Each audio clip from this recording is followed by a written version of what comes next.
Good evening students. आज 30 मई है और आज हम लोगों का दूसरा क्लास है आकांक्षा वाला।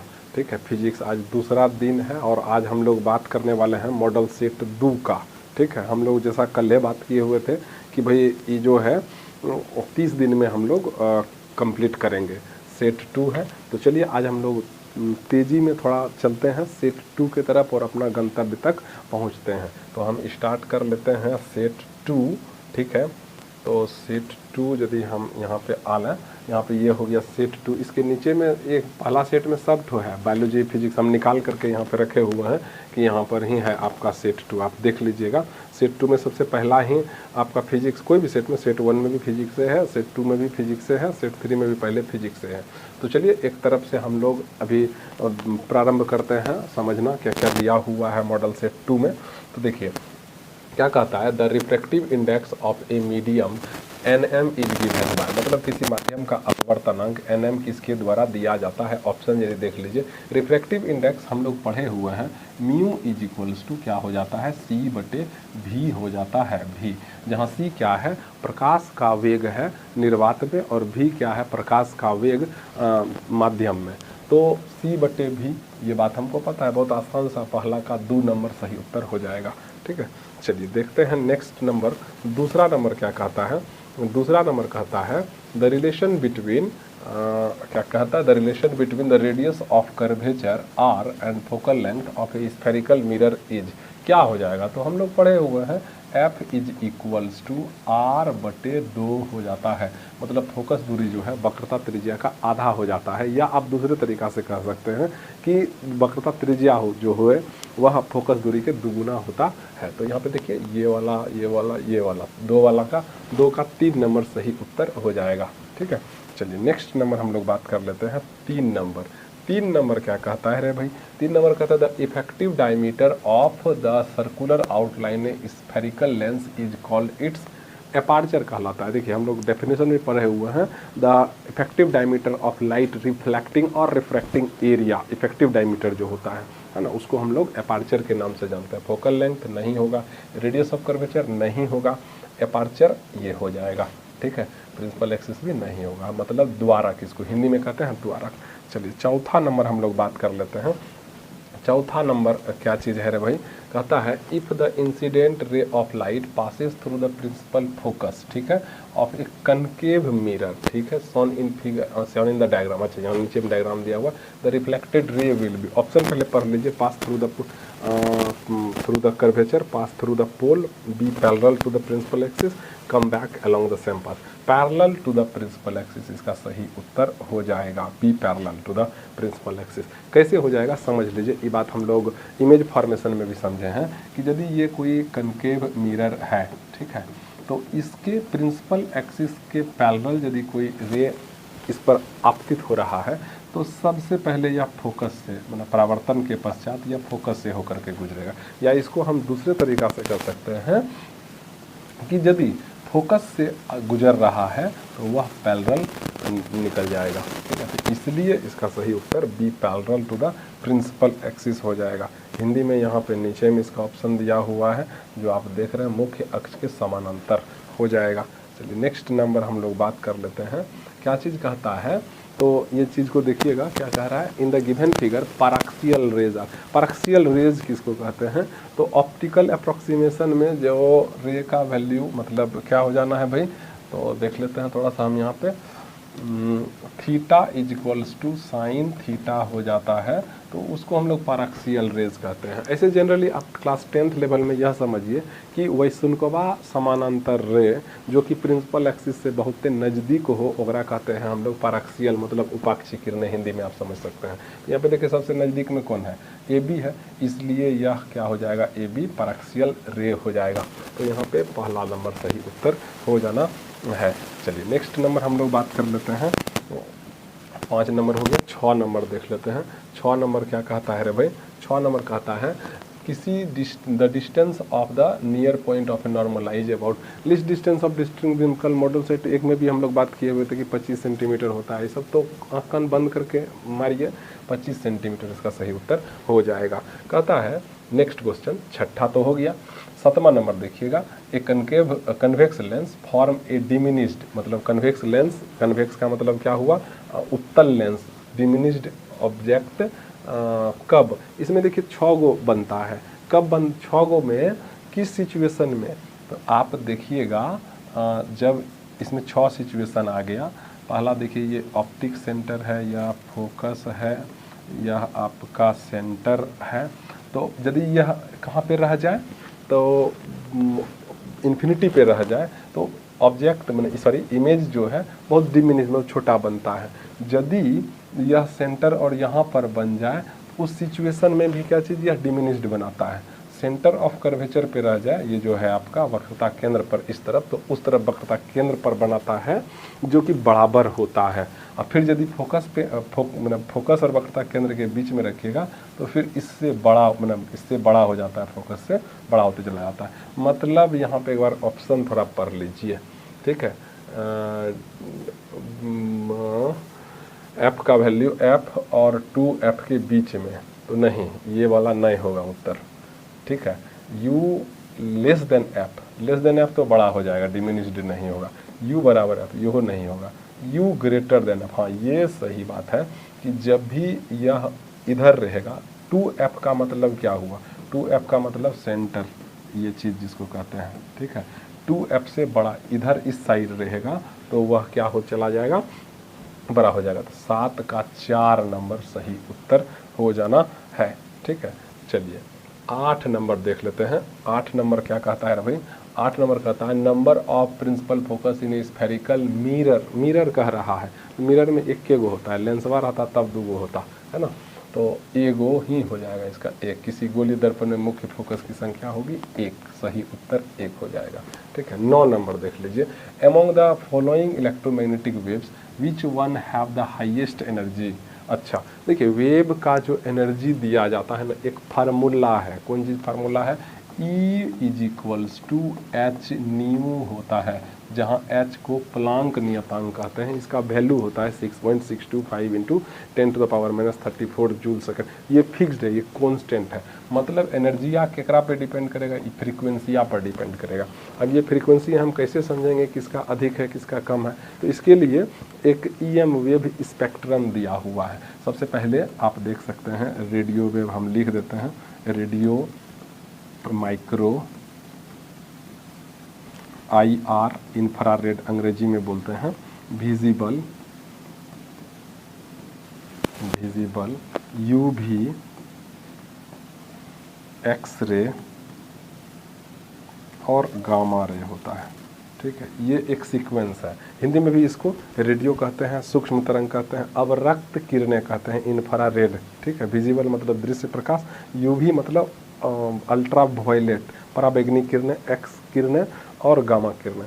तो आप जब नीचे से ऊपर आइएगा तो फ्रीक्वेंसी आपका बढ़ते चला जाएगा, और सॉरी ऊपर से नीचे आइएगा, उल्टा बोल दिया, ऊपर से नीचे आइएगा तो फ्रीक्वेंसी इसका बढ़ते चला जाएगा, और नीचे से ऊपर जाइएगा तो वेवलेंथ बढ़ते चला जाएगा। तो हमको क्या चाहिए, 4 गो में, यहाँ जो 4 गो है, radio waves, microwaves, infrared waves, visible light में फ्रीक्वेंसी किसका अधिक है। देखिए एकदम सीक्वेंस में दिया हुआ है, रेडियो, माइक्रो, इंफ्रारेड, विजिबल, तो सबसे बड़ा फ्रीक्वेंसी यहाँ से विजिबल का हो जाएगा, इसीलिए विजिबल लाइट इसका सही उत्तर हो जाएगा, ठीक है।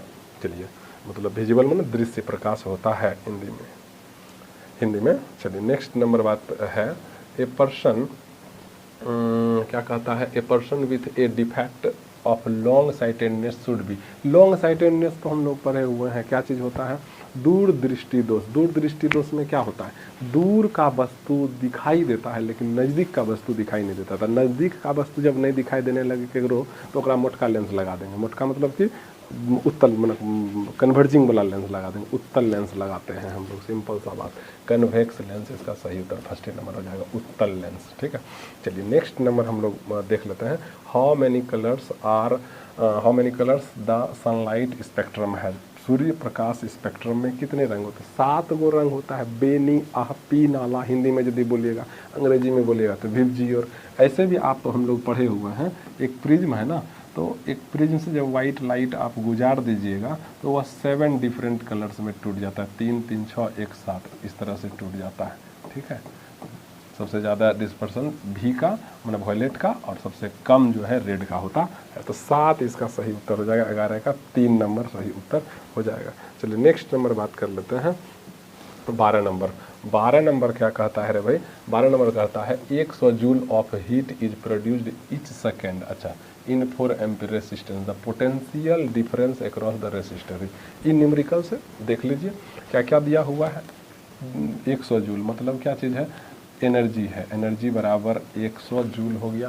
Heat is produce etch second मतलब टाइम आपको दिया हुआ है कितना? 1 सेकेंड।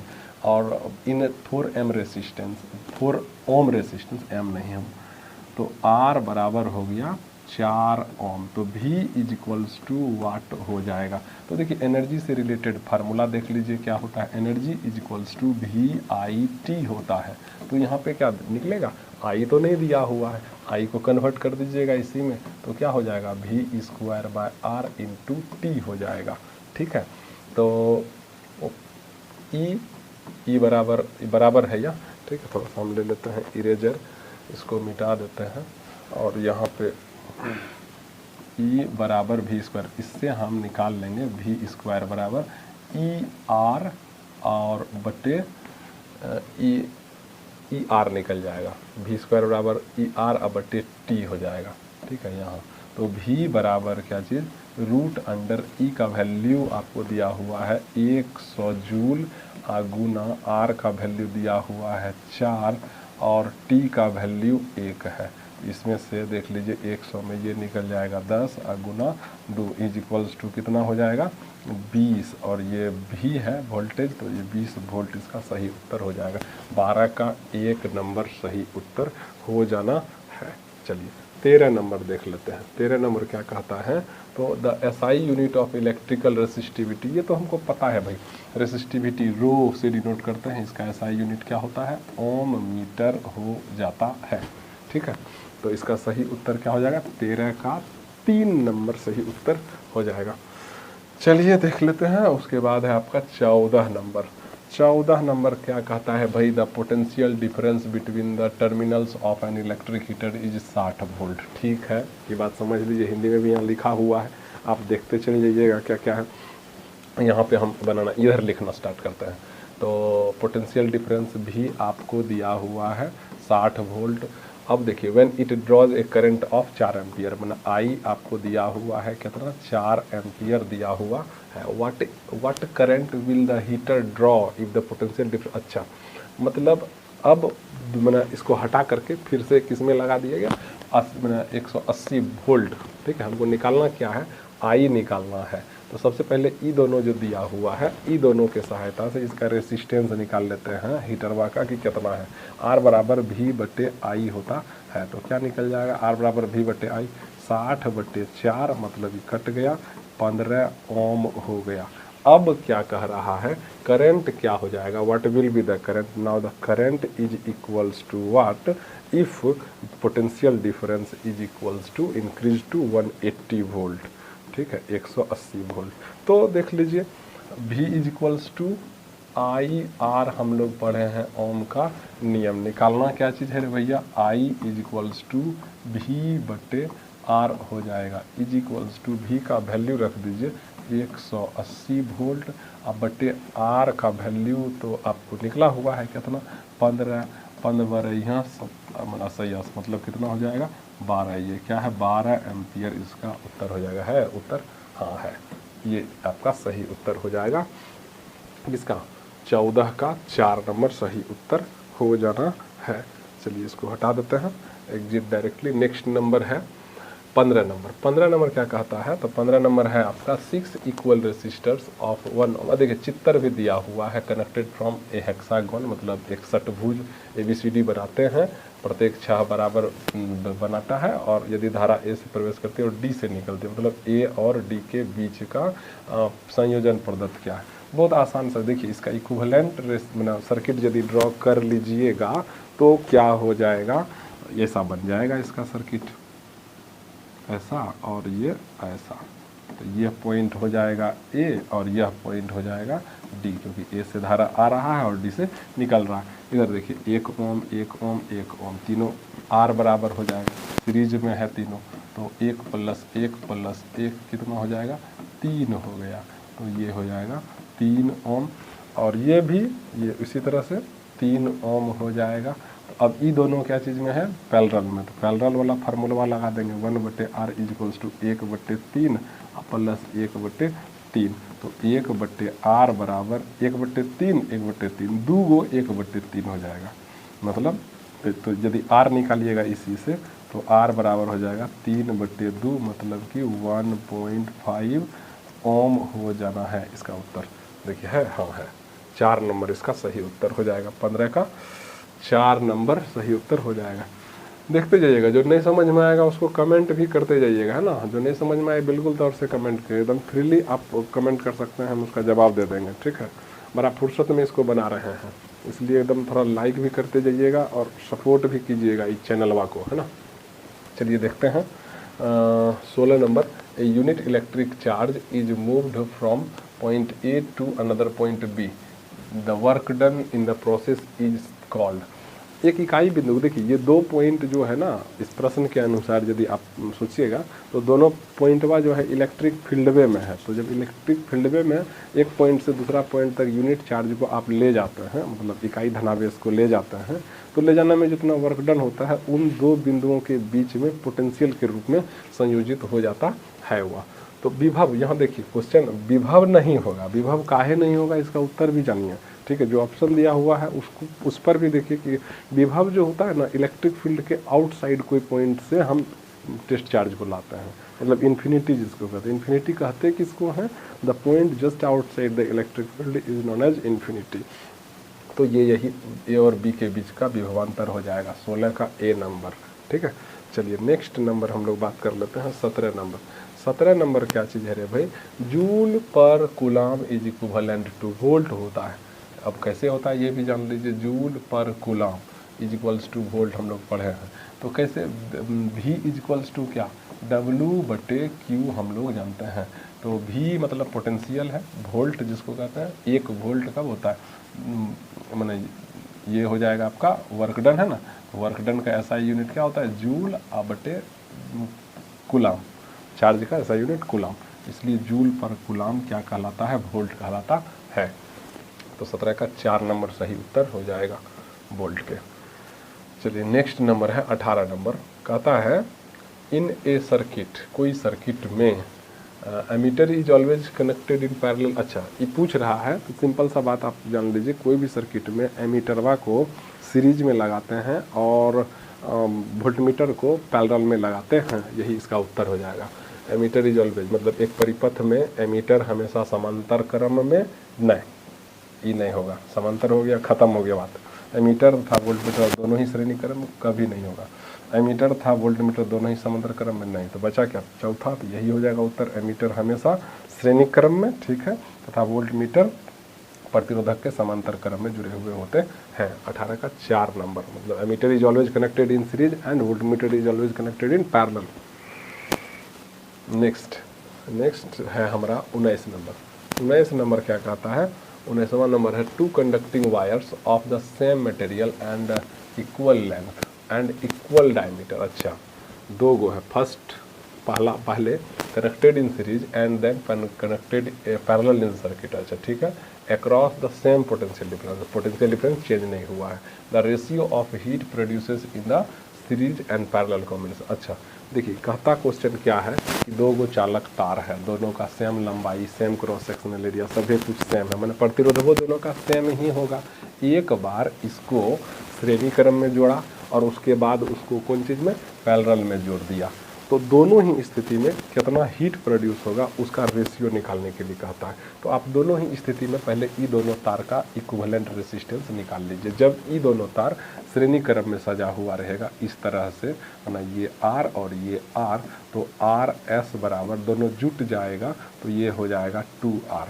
और जब पैरेलल में रहेगा, माना एक तार ऐसे एक तार ऐसे, दोनों कनेक्टेड रहेगा इस तरह से, सेम पोटेंशियल डिफरेंस, ये R ये R, तो ये क्या हो जाएगा 1/RP।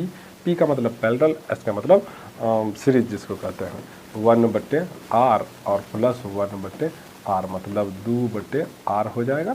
तो आर पी का जो वैल्यू हो गया मेरा r/2 हो जाएगा।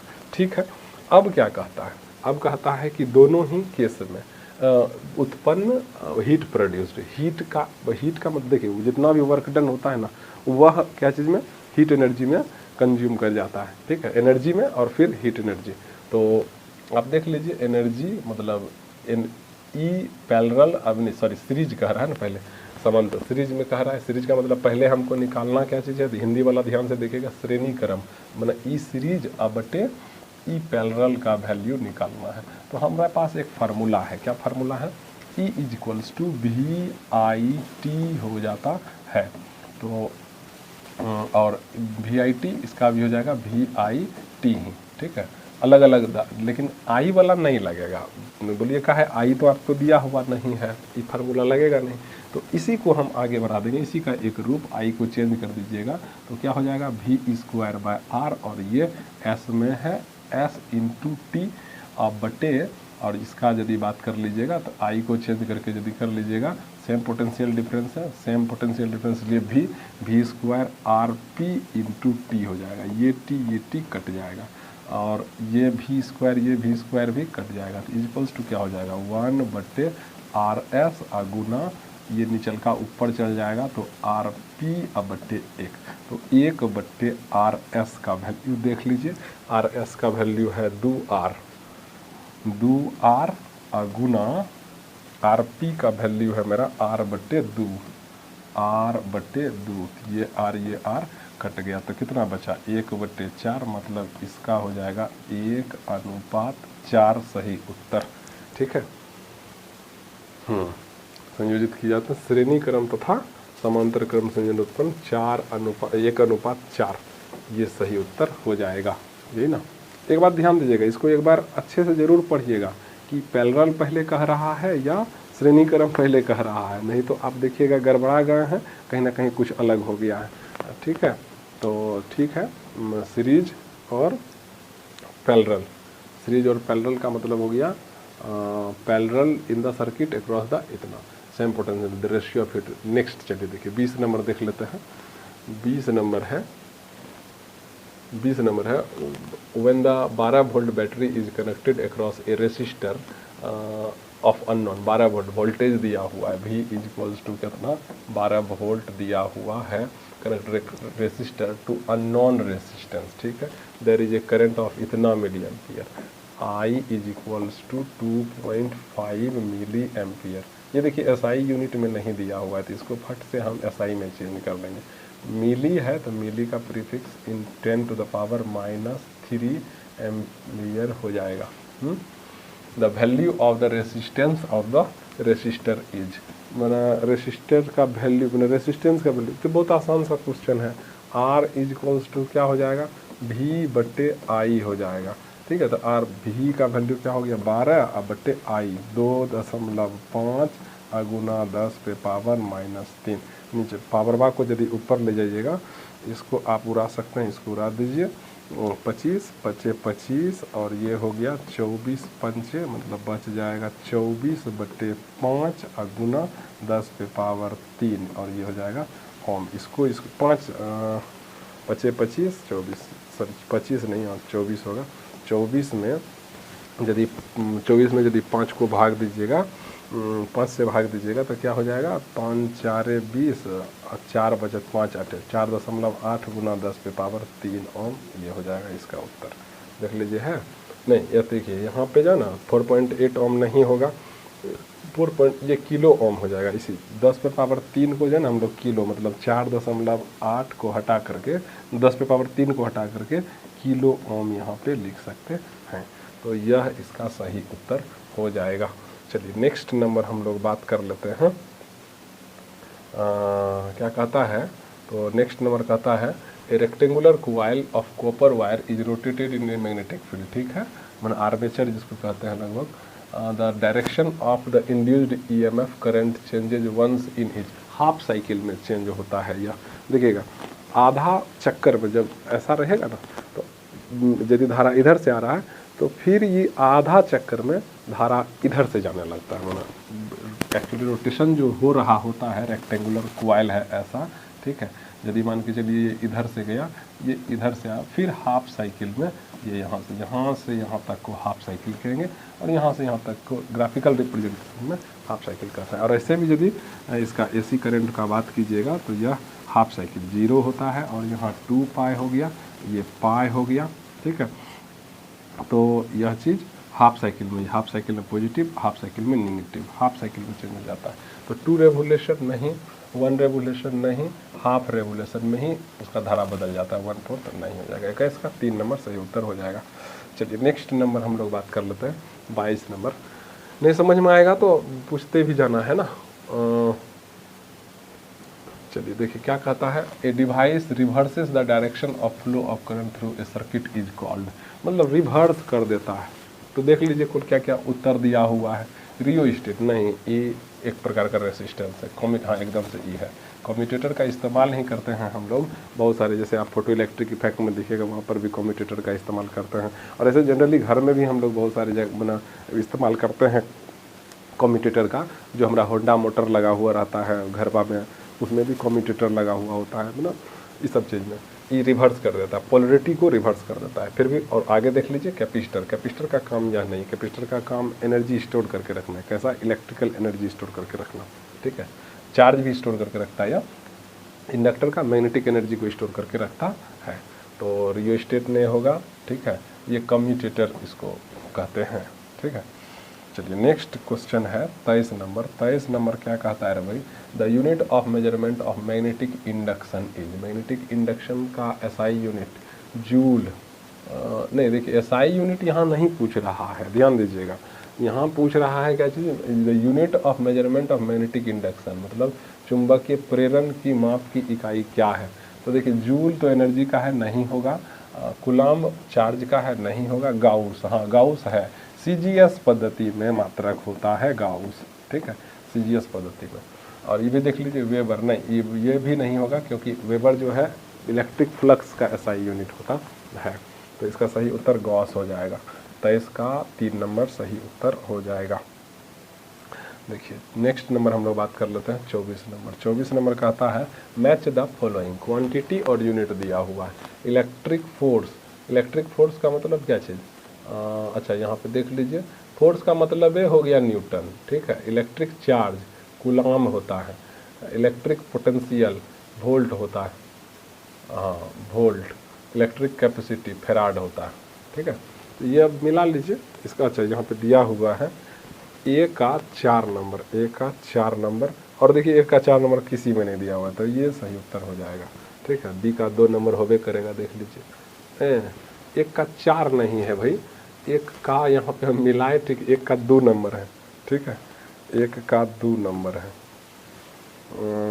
देख लेते हैं 1 का 2 नंबर कौन सा हो गया। A का 2 नंबर, A का 2 नंबर ये वाला हो जाएगा। A का 2 नंबर, B का 4 नंबर, B का 4 नंबर, और C का 1 नंबर, और D का 3 नंबर। हाँ ठीक है, ये अच्छा। देखिए रंगने टाइम में ना बड़ा अच्छा ध्यान से देख करके, ये नहीं कि इंडा उंडा जा करके हमारे जैसा अभी जैसे गलती किए वैसा नहीं कर देना है ना, अस्थिर से मारना है। चलिए नेक्स्ट क्वेश्चन है हमारा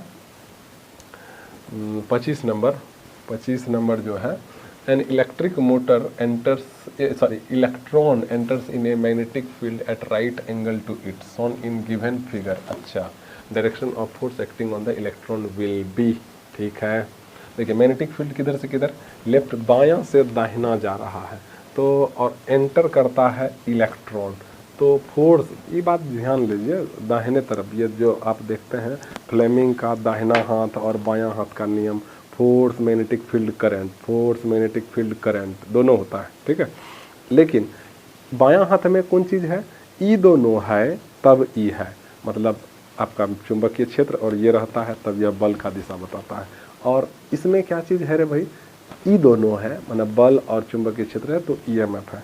तो खैर यहाँ पे देखिए क्या पूछ रहा है, तो द फोर्स का डायरेक्शन, ये एक बात जानिए, F इज इक्वल्स टू दिया जाता है क्यू भी बी साइन थीटा, कल भी हम लोग बात किए थे इस पर, मैंने सेट 1 में भी इसका है। इसको यदि वेक्टर फॉर्म में लिखिएगा तो F is equals to Q into V cross B हो जाता है, ठीक है, V क्रॉस बी। तो यहाँ पे देख लीजिए, यदि कोई चार्ज पार्टिकल प्लस क्यू, ठीक है, ये V है और B में इस प्रकार से गति करेगी, दोनों के बीच का एंगल थीटा हो जाए, तो फोर्सवा जो लगेगा ये दोनों का परपेंडिकुलर, मतलब V और B है और इसके परपेंडिकुलर लगेगा। और यदि यहाँ पे नेगेटिव चार्ज रहता, ठीक है, नेगेटिव चार्ज रहेगा, यहाँ पर माइनस क्यू रहता, और ये वेलोसिटी का डायरेक्शन और ये B का डायरेक्शन, यहाँ थीटा है, तो ये ऊपर नहीं होगा, ठीक है। ये जो फोर्स का डायरेक्शन आप देख रहे हैं ये ऊपर नहीं होना है, जो हम बनाए ना यहाँ पे ऊपर नहीं होगा, इसका ठीक उल्टा हो जाएगा, किधर, नीचे की तरफ हो जाएगा, अंदर की तरफ, मतलब ये ऐसा और ये नीचे की तरफ हो जाएगा। कब, ये चार्ज माइनस प्लस होने के वजह से। तो कह क्या रहा है, एन इलेक्ट्रॉन, इलेक्ट्रॉन पर नेगेटिव चार्ज होता है, ये आप समझ सकते हैं मैग्नेटिक फील्ड है, यह एंटर किया है, ठीक है, मतलब नीचे। तो ये पेपर, मतलब ये मैग्नेटिक फील्ड इधर बायां से दायां, ये नीचे है, तो पेपर के अंदर चला जाएगा, टू द राइट नहीं होगा, टू द लेफ्ट नहीं होगा, आउट द पेपर नहीं, ये आउट नहीं, अंदर जाएगा। यदि आउट कब होता, जब प्रोटॉन रहता, पॉजिटिव चार्ज रहता, तब ये आउट आता, इन टू द पेपर आ जाएगा, ठीक है, ये हो जाएगा 25 का 4 नंबर सही उत्तर हो जाना है।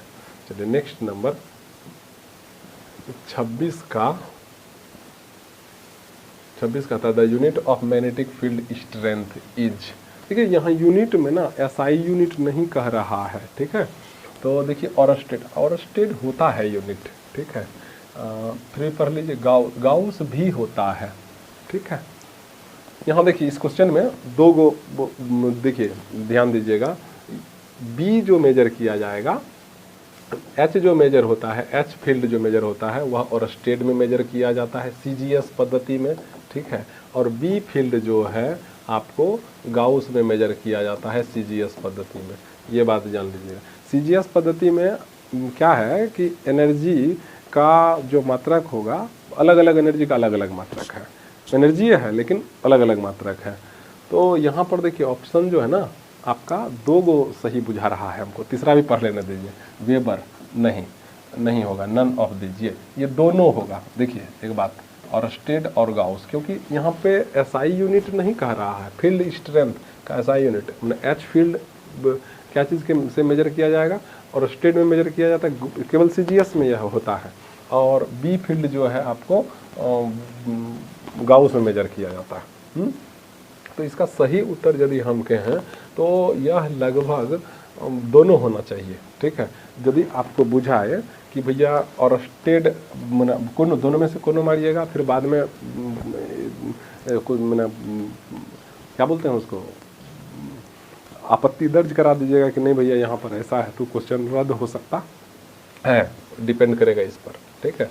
तो चलिए नेक्स्ट नंबर हम लोग बात कर लेते हैं। लेकिन ऐसे यदि आप पूछेगा कि अब मेरा राय क्या है, तो मेरा राय यहाँ पे क्या बताएंगे, हम तो आपको बताइए दिए, H फील्ड जो है 2 तरह का फील्ड होता है, मैग्नेटिक फील्ड, तो H फील्ड ऑरस्टेड में मेजर किया जाता है और गाउस में मेजर किया जाता है। तो आपको जहाँ पे दोनों में से जो समझ में आए, ऑरस्टेड में भी और गाउस, ये दोनों ही मेजर किया जाता है और दोनों ही मैग्नेटिक फील्ड है।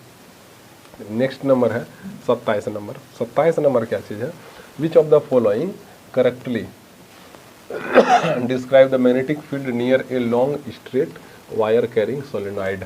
अच्छा, द फील्ड कंसिस्ट ऑफ, देखिए एक निम्नलिखित में से कौन सा किसी लंबे सीधी विद्युत धारा के निकट विद्युत क्षेत्र का सही वर्णन करता है। सीधा रेखा के, फ्लेमिंग का दाहिना हाथ का नियम, यदि सीधा तार है तो चुंबकीय क्षेत्र रेखाएं कैसा होता है, कोसेंट्रिक सर्किल्स में होता है, ठीक है। तो ये वही चीज़ दिया हुआ है ऑप्शन में, चुंबकीय क्षेत्र रेखाएं तार के लंबवत तो नहीं होगा, चुंबकीय क्षेत्र रेखाओं के समानांतर होती है, नहीं, चुंबकीय क्षेत्र रेखाएं त्रिज्यीय होती है जिनका उद्भव तार से होता है, नहीं, चुंबकीय क्षेत्र सेकेंडरी वृत्त, हाँ ये कोसेंट्रिक सर्किल्स के रूप में होगा। The field consist of concentric circle centred on the wire हो जाएगा। चलिए नेक्स्ट नंबर हम लोग बात कर लेते हैं 28 नंबर। 28 नंबर है क्या चीज़ रे भाई, 28 नंबर है the rule to determine the direction of current induced in a coil due to its rotation in a magnetic field is. मतलब determine the direction of current, अभी तुरंत बताए, बायां हाथ बल, दाहिना हाथ ईएमएफ, ठीक है, तो दाहिना हाथ राइट हैंड थंब रूल, ये सही उत्तर हो जाएगा। फ्लेमिंग लेफ्ट हैंड थंब नहीं, देखिए राइट हैंड थंब रूल जो है ना ये नहीं, इसलिए कहते हैं क्वेश्चन को आप पूरा पढ़िए। राइट हैंड थंब रूल ये वाला जो अभी कोसेंट्रिक सर्किल का डायरेक्शन दिया ना वो राइट हैंड थंब रूल से दिया गया। फ्लेमिंग लेफ्ट हैंड नहीं होगा, फ्लेमिंग का दाहिना हाथ का नियम होगा, नन ऑफ दिस, तो इसमें से आइए गया 28 का 3 नंबर सही उत्तर हो जाएगा। चलिए उसके बाद देख लेते हैं 29 नंबर क्या कहता है रे भाई, ये coil of insulated copper wire is connected to a galvanometer, ठीक है। What will happen if a bar magnet is held stationary inside, मतलब आप ध्यान दीजिए क्वेश्चन को, ये कोई विद्युत रोधी तांबे के तार कुंडली से नहीं, ये कोई कुंडली है और इसमें से जो है आप गैल्वेनोमीटर कनेक्ट कर दिए हैं, ठीक है, ये गैल्वेनोमीटर है, ठीक है, संयोजित की जाती है। यदि छड़ के भीतर रखा जाए, स्थिर रखा जाए, यहाँ पे आप क्या किए, एक चुंबक लाए और स्थिर रख दिए, ठीक है, तो सुई की एक दिशा में क्षणिक गति करेगा, सुई में नहीं, ये देखिए लाए और रख दिए हैं, ठीक है, क्यों क्या कह रहा है, किसी गैल्वेनोमीटर संयोजित की जाती है, क्या होगा यदि छड़ को चुंबक में स्थिर रख दिया जाए, स्थिर रख दीजिएगा तो कुछ हो नहीं होगा, यदि आप इधर रिलेटिव मोशन जब तक नहीं होगा तब तक इसमें डिफ्लेक्शन शो नहीं होगा, इसमें कुछ नहीं होगा, इसमें सुई में कोई विक्षेप दिखाई नहीं देगा, ये सही उत्तर हो जाएगा। No deflection in the needle would be observe, ये सही उत्तर हो जाना है। चलिए नेक्स्ट नंबर हम लोग बात कर लेते हैं 30 नंबर क्या कहता है रे भाई, 30 नंबर है एन इलेक्ट्रिक सेल और battery is used to give the required potential difference to pass the current through the circuit, यही चीज़ है, सेल अथवा बैटरी का उपयोग होता है चालक के आर पार विद्युत धारा मापने में नहीं, चालक के 2 बिंदुओं में विभव बनाए रखने में, हाँ 2 बिंदुओं के बीच विभवांतर बनाए रखने में, यही सही उत्तर हो जाएगा।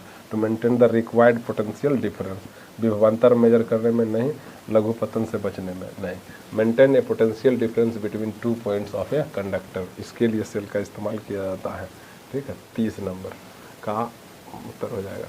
31 नंबर देख लीजिए क्या चीज़ है, 31 नंबर है in a conductor free electrons, कोई कंडक्टर में फ्री इलेक्ट्रॉन्स, क्या कहता है, किसी चालक में मुक्त इलेक्ट्रॉन निम्न विभव वाले क्षेत्र की ओर घूमते हैं, उच्च विभव वाले क्षेत्र की ओर घूमते हैं, समान विभव वाले क्षेत्र की ओर घूमते हैं, बिल्कुल नहीं घूमते हैं।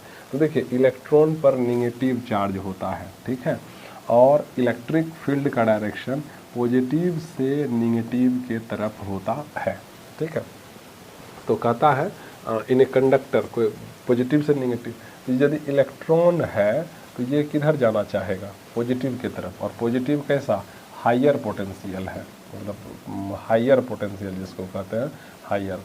अब देख +5 बड़ा कि -5 बड़ा, +5 बड़ा, हायर कैसे समझे, ये संख्या रेखा प्लस हायर हो गया, तो निगेटिव की तरफ तो नहीं जाएगा, पॉजिटिव की तरफ जाएगा, उच्च विभव वाले क्षेत्र की ओर घूमते हैं, ये चीज़ हो जाएगा sir, move toward the region to of higher electric potential, ऐसा हो जाएगा। चलिए नेक्स्ट नंबर हम लोग बात कर लेते हैं 32 का, the jet plane engine works on the principle of conservation of momentum, हो जाता है लीनियर मोमेंटम, जितना तेज़ी से धुआं छोड़ेगा उतना ही तेज़ी से ऊपर चला जाएगा, ठीक है, मास नहीं होगा, लीनियर, हाँ यही हो जाएगा, ठीक है, एनर्जी नहीं होगा, एंगुलर मोमेंटम नहीं होगा, तो रैखिक संवेग के संरक्षण के सिद्धांत पर जेट प्लेन का इंजन काम करता है। चलिए नेक्स्ट नंबर हम लोग बात कर लेते हैं, एक क्रुग्ड कॉर्क्ड बोतल full of water when frozen will break because, मतलब एक जल से भरा बंद बोतल जल जमने से फटने का, देखिए क्लास 9 से सवाल आ गया, ठीक है, क्या चीज़, थर्मल एक्सपेंशन से सवाल है यह, तो एक जल से भरा बंद बोतल जल जमने से फट जाता है, कारण क्या है, मतलब जब जमता है ना वाटर तो उसका वॉल्यूम एक्सपेंड कर जाता है, इसलिए, तो the glass is a bad conductor of heat, नहीं, द बॉटल कंट्रैक्ट फ्रीजिंग, नहीं, the volume of water decreases on freezing, increases on freezing, जमने पर ये वाला नहीं होगा, जमने पर आयतन जो है क्या हो जाता है, बढ़ जाता है, ये इसका सही उत्तर हो जाएगा 4 नंबर। चलिए नेक्स्ट नंबर है 34 नंबर। 34 नंबर क्या चीज़ है रे भाई? 34 number, which mirror is use to rear view, मतलब वाहनों के पीछे दृश्य देखने में किस दर्पण का उपयोग होता है? तो हमको पता है उत्तल दर्पण का, क्योंकि इसका दृष्टि परास जो है क्षेत्र जिस पर बोलते हैं वह काफ़ी अधिक होता है और यह हमेशा कोई भी वस्तु का सीधा प्रतिबिंब बनाता है। ठीक है, तो ये उत्तल दर्पण सही उत्तर हो जाएगा, कन्वेक्स मिरर हो जाएगा। इसको ड्राइवर का आईना भी कहते हैं, ड्राइवर का शीशा। चलिए नेक्स्ट नंबर 35 नंबर। 35 नंबर क्या कहता है जरा देख लें। 35 नंबर कहता है a bar magnet is accidentally breaks up into 2 parts as shown in figure. अच्छा, मतलब कोई बार मैग्नेट टूट गया, ठीक है, तो the polarity in ABCD will, एक मैग्नेटवा को तोड़ दीजिएगा, हम लोग पढ़े हुए हैं, इस मैग्नेटवा को यदि तोड़ दीजिएगा तो नतीजा क्या निकलेगा, ये भी एक कंप्लीट मैग्नेट बन जाएगा। तो यहाँ दिया हुआ है, बहुत आसानी पर दिया हुआ है। देखिए ये जो पोलवा है ना, आप क्या देख रहे हैं, ये नॉर्थ हो जाएगा और यहाँ आपका ये नॉर्थ इसमें डेवलप करेगा और ये नॉर्थ इसमें भी डेवलप करेगा यहाँ पर, और ये साउथ हो जाएगा और ये साउथ हो जाएगा। तो मतलब क्या हो गया, ए हो गया ABCD will be, ABC north pole, D south, नहीं, AB north pole, AB north pole, D should, CD should ना साउथ पोल, नहीं ऐसा नहीं, तो AC north pole, BD south pole, AC north pole, ये 2 नंबर सही उत्तर हो जाएगा, नॉर्थ नॉर्थ साउथ साउथ। ठीक है, 35 का 2 नंबर सही उत्तर हो जाएगा। ठीक है, नेक्स्ट नंबर है 36 नंबर। 36 नंबर क्या चीज़ कहता है रे भाई? 36 नंबर कहता है coulomb force is, coulomb force किसके बीच में लगता है, तो 2 चार्ज के बीच में लगता है। तो क्या कहता है, प्योरली अट्रैक्टिव, नहीं, देखिए यदि प्लस प्लस रहा ना, मतलब पॉजिटिव पॉजिटिव चार्ज रहा, मतलब सिमिलर चार्जेस जब रहेगा या सिमिलर चार्ज रहा तो यह रिपल्सन हो जाता है, लेकिन यहाँ पे यदि माइनस और ये प्लस रहेगा तो अट्रैक्शन हो जाता है। तो ये दोनों किस्म का होगी, attractive in nature as well as the repulsive in nature, either attractive और रिपल्सिव, ये इसका सही उत्तर हो जाएगा। 36 का 3 नंबर सही उत्तर हो जाएगा, आकर्षण अथवा प्रतिकर्षण के प्रकृति का। 37 नंबर देख लेते हैं क्या चीज़ कहता है भाई? 37 नंबर कहता है when the potential difference 10 volt and the amount of current is 5 then the resistance is, मतलब V दिया हुआ है 10 वोल्ट और I दिया हुआ है 5 एम्पियर। तो R, कितना आसान सा क्वेश्चन है, R बराबर V/I, मतलब कि 10/5, इसको कटा दीजिए, 2 ओम हो जाएगा। इसका सही उत्तर देख लीजिए कहाँ है, 2 ओम, ये 4 नंबर सही उत्तर हो जाएगा। चलिए उसके बाद है इसको भी हम बनाइए देते हैं 38 number, the resistance of A super conductor. Super conductor क्या होता है, तो देख लीजिए, एक कोई मटेरियल होता है, आप सिंपल समझिए अभी इस लेवल में, एक मटेरियल जो कि किसी खास टेम्परेचर पर अपना रेसिस्टेंस को 0 कर ले, उसको हम लोग सुपर कंडक्टर बोलते हैं।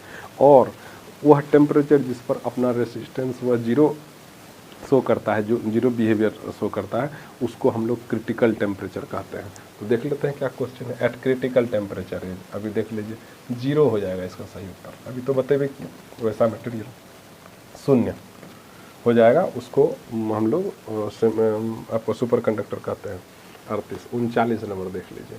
39 नंबर क्या चीज़ है, in a parallel combination of several resistance which of the following remains unchanged for each resistance. Parallel combination में सब रेसिस्टेंस के बीच में पोटेंशियल डिफरेंस सेम होता है, जबकि आपका सीरीज कॉम्बिनेशन में सब क्या चीज़ करंट सेम होता है, ध्यान दीजिएगा। ठीक है, समानांतर में विभवांतर, ठीक है, और श्रेणी क्रम में धारा समान होगा, याद रखिएगा। तो कौन सा कहता है, तो ये आपका पैरेलल कॉम्बिनेशन में तो विभवांतर, पोटेंशियल डिफरेंस कांस्टेंट रहेगा, कंज्यूम्ड पावर नहीं, करंट भी नहीं हो जाएगा। चलिए लास्ट इसका है, लास्ट इस सेट का, फिर हम लोग कल देखेंगे इसका सेट 3 का इसका उत्तर। देख लेते हैं, क्वेश्चन पढ़ लेते हैं। विच of the following helps in the conversion of low voltage into high voltage AC। मतलब निम्न में किसका मदद से वोल्टता AC को उच्च वोल्टता में बदला जा सकता है? तो ट्रांसफार्मर के मदद से बदला जा सकता है। अच्छा देखिए, ट्रांसफार्मर भी दो तरह का होता है, एक होता है स्टेप अप ट्रांसफार्मर, ऊंचाई बोलते हैं हिंदी में, और दूसरा स्टेप डाउन ट्रांसफार्मर जिसको कि अपचाई ट्रांसफार्मर कहते हैं। तो कह क्या रहा है, निम्न वोल्टता को उच्च वोल्टता में बदलने के लिए स्टेप अप ट्रांसफार्मर का काम यह है कि वह निम्न वोल्टेज को, लो वोल्टेज को हाई वोल्टेज में बदल दे। तो स्टेप अप ट्रांसफार्मर सही उत्तर हो जाएगा। और स्टेप डाउन का क्या काम है, तो हाई वोल्टेज को लो वोल्टेज में करता है। जो 11,000 तार से जो हम लोग का घर के बाहर लगा हुआ रहता है ना ट्रांसफार्मर, वो स्टेप डाउन ट्रांसफार्मर होता है, ध्यान दीजिएगा, ठीक है, जो रोड में चलता हुआ आप देखते हैं आप लोग। चलिए आज के लिए इतना ही रहने देते हैं, कल फिर मिलते हैं शाम 7 बजे, ठीक है।